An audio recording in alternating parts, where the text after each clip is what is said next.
আমরা সবাই যদি বাড়ির মধ্যে ঝগড়াগুলো যদি মীমাংসা করার চেষ্টা করি, এই সমাজটা শান্তি হয়ে যাবে। প্রত্যেকের বাড়ির মধ্যে এমনি ঝগড়া না, বিল্ডিং গেলে বুঝুন যা কথা আছে বাইরে, বিল্ডিং গেলে তুই হিসাব করে উড়ান লাগে, ডাক দিলে এর বলে না আসা না তো আমার টাউনে যাওয়া লাগবে, আজকে টাউনে যাবো না।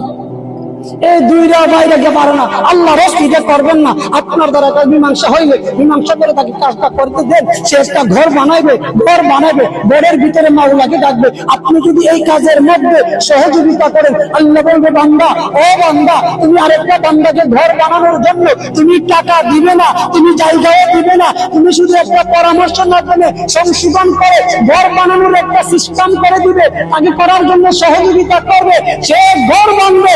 আর তুমি সহযোগিতা করার জন্য আমি আল্লাহ তোমার জন্য জান্নাতে ঘর নির্মাণ করব।